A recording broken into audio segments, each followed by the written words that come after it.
if you guys don't know, John Byrne has been doing something pretty wild over the last several years.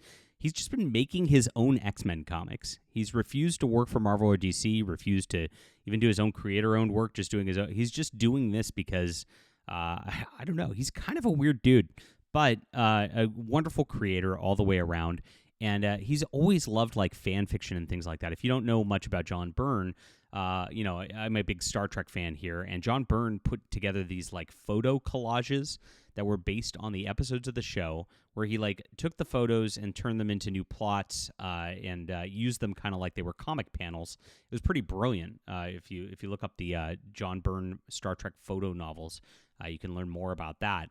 I've read all of them, and they're fantastic. Of course they are. And, of course, John Byrne is known for his X-Men work back in the day, and known for his Fantastic Four run, which is one of the best in history, and known for his Superman run, which was one of the best in history. Now, like I said, he's just shunned the big two, but at the same time, he's just been making his own fan fiction, and I guess he's got enough money where he doesn't care at this juncture, because it's like you can't really make money off of that. And he's been just making what he wanted his continuation of X-Men to be from back in the day. It's got a beautiful Savage Land plot in it. I've read the first half of it or so. And just good stuff. So this is pretty wild that he's been doing this and doing it to, of course, great acclaim from fans and great acclaim from everybody else. Now, this is just like a slight to Marvel because what it tacitly says is that Marvel's not doing right with the X-Men, which they've not been. If you've not followed what's been going on with the X-Men for the last several years, it's been a complete train wreck. They did this weird thing where there was this Krakoa island where mutants like had these like resurrection pods. Nobody could die. It was a strange thing. Jonathan Hickman set up some interesting stuff. It just didn't feel like the X-Men. And once he departed because Marvel was such a nightmare and he didn't want to deal with it, he set up this thing that he really didn't have a plan to complete, and it all fell apart pretty badly with a bunch of diversity hire writers destroying the characters even more. Now, they relaunched X-Men because it was doing so poorly last year with a whole new line, all new number one first issues. Collect it here, put it in your slabs, everybody. Yay. And it went off like a dud. It did not go very well. The bunch of identity politics. They hired a crazy a black activist to write a exceptional X-Men, I think it's called, where it's all about Kitty Pryde being a lesbian. They did a Dazzler book where it was all about Dazzler being a lesbian. They did an NYX books where it's all about Muslim Ms. Marvel and more lesbians. And you see the theme here, right? It's all identity politics all the time. Now, the main books, Uncanny X-Men and just X-Men, which were by Gail Simone and Jed MacKay, did not lift the line high enough to, of course, fund the rest of them, which is how the X-Men line works usually. And so it's just been a nightmare for Marvel Comics, as now they're kind of stuck because what are they going to do? Are they going to relaunch it yet again, like 1 year into it? But that's where they're at. So they're looking for ways to bring excitement back.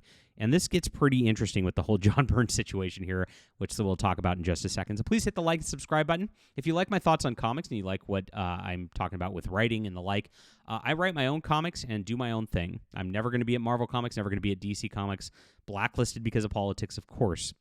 And they've done everything they can to hurt my business over the years. These Marvel and DC pros, honestly, they've colluded against me in ways that are just very anti-competitive and terrible, got me banned from Kickstarter and the like. And so here I have a Substack. And this Substack's a fantastic platform because they're pro-free speech. And what I'm doing is I'm posting up, much like John Byrne's posting his X-Men, webcomics and doing it one page at a time and actually developing a comic universe through here. Now, this is my old stuff as I'm trying to get more readers involved as well. We want to launch some new stuff as well. And this is a better model than the comic model shop and the like. You become like my patron. You just read for free. And if you like it and you like what we're doing and you want to see an independent comic universe grow, which I hope you do, I hope that's what you're here for, this is a spot where you'll read some great stories. Flying Sparks has been rated as one of the top superhero stories out there in independent comics. It's sold more than 5,000 copies just on its own, and now you can read it for free. So I've got exclusives as well, including just comics that have not been released. It's just, for the paid subscribers, and we're building this because we want to build a new model for everybody out there. So get in on this. It's in the description below. Like I said, just signing up, you can read my free comics, but I do, of course, appreciate the paid patrons. You guys are so important. It's the best way to support the channel. On top of this, I do have an online web store, so if you do want print editions of the comics, you can go get those as well. We try to make sure everything's always available because readers is what things should be about, and reading comics is what the comic industry has lost. I hope you feel me on this new movement, my friends. Thanks for being here. This has been growing so nicely, all because of readers like you. All right, so John Byrne, like I said, the X-Men comic book that's been out there for a while. He's been doing this, and he posts it on his Byrne Robotics forum. So you can just read these like I'm doing. You can just read them, and here it is, Elswen 30, and here they are. Here's some of the comments, and you can just read his books. And he's not on social media. He just is literally only here, and he does not care. I like that a lot. It's a pretty, this is, as a creator, I can't wait to get to the point where I have an audience that's large enough to just be in these spaces and ignore everything else that's going on around me. That's like the dream, right? So John Byrne's living it. So he's, like I said, it's kind of odd that he's chosen to just do X-Men rather than maybe make his own stuff, but I don't know. Well, that's what he likes, so that's what he likes. And as I said, John Byrne's kind of been known for being a fan fiction kind of guy even since the beginning. That's what he's always liked. So there's been interesting stuff. C.B. Cebulski made editor-in-chief. There was talk of Marvel approaching John Byrne to publish his work officially. However, for reasons that John Byrne seems unwilling to discuss, which he doesn't do interviews or discuss much, he said, "Let loose the dogs of war. No speculation on why I decided not to take this to Marvel." He just doesn't want to work with them, or at least didn't back then. And to date, he has completed 32 issues of this project. Last October, he wrote, "I may soon have some relatively big news about Elswen. Feel free to foam at the mouth. Soon is a relative term." And yesterday, he then posted that big news I mentioned, Thursday. Enough said. This is pretty interesting. Now, Thursday, of course, has San Diego Comic-Con, and there's a big X-Men panel going on. Now, John Byrne's not listed on the panel. This is what they say on that right here. He might show up. Who knows? But that would be a thing. And this is what I've noticed Marvel and DC Comics are really trying to ride off nostalgia lately because, like, their new stuff's just not playing. Nobody wants any of these fake universes that don't actually have any continuity or anything like that. They're playing off nostalgia. It's like, oh, remember Scott Snyder's Batman? Right? He's doing an absolute Batman now, right? And then it's like, hey, remember Jim Lee and Hush? Yeah, they're doing a new Hush now.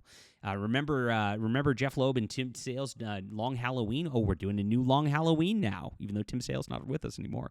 R.I.P. And so they're really riding on these, like, remember these great moments in comic history sort of thing to try to get readers back. And it's working for those projects. Those ones are selling. It's just, remember Jonathan Hickman? He's got his own Ultimate Universe again, right?